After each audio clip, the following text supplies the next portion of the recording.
Thank you very much indeed, Mr. Speaker. Since ministers announced that the UK was going to be the only G7 country to cut its aid this year, despite all of those other countries facing the same fiscal pressures, there's not one member of this House who is not now aware of the consequences of the decision that ministers have taken.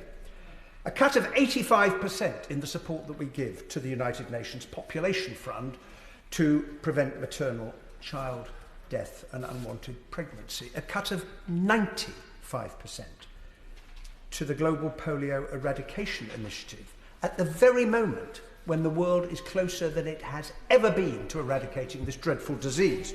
And a cut of 50% in the support we give to the Mine Humanitarian Action Programme, which stops people losing their arms, their legs and their lives to unexploded ordnance. It's a very long list.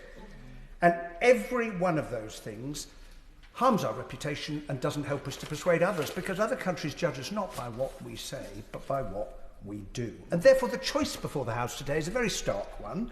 Do we act to put this right, or do we accept the double lock that has been proposed? And I urge the House to reject it, because there's a principle here. What is it about the level of government spending on helping the world's poorest people that it alone is going to be subject to these tests? No other area of government expenditure, just this one.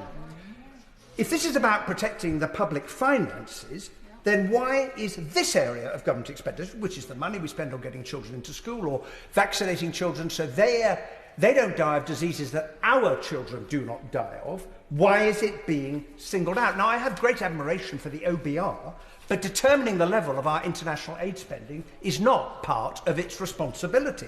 It is the government's responsibility. It is a political responsibility, and ministers should not try and pass the buck on to someone else, especially when, if you read the latest OBR forecast, it is exceedingly unlikely that the two tests would be met in the next 5 years. I will give way, of course.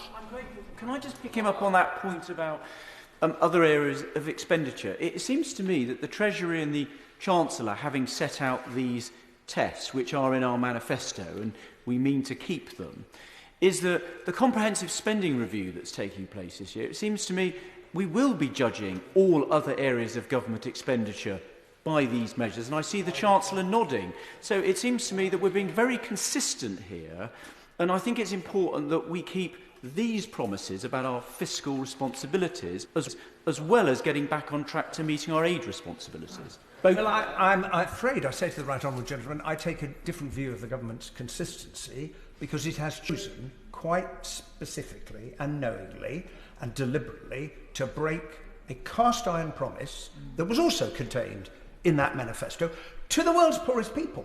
And as I said in my last contribution on this subject, most of them probably got no idea that this House had made that commitment together, but the government has chosen to do that. And the choice we're making today is, do we think that's right, or do we think that is wrong? And I would say to the Chancellor, if he thinks the double lock is a way out of the political problem, I don't think it isn't, because the issue that is before us hasn't gone away.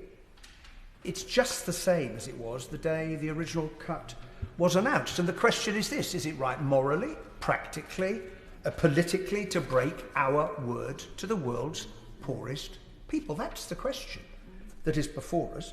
Well, I would argue that it isn't. It's wrong in principle. It is harmful in practice, as we've heard from the excellent speeches on the benches opposite. It is not, I think, who we are. It is not the country that we should aspire to be. And I ask the House to reject the motion so we can restore aid to 0.7% and keep the promise that we made to the people of this country and the people of the world.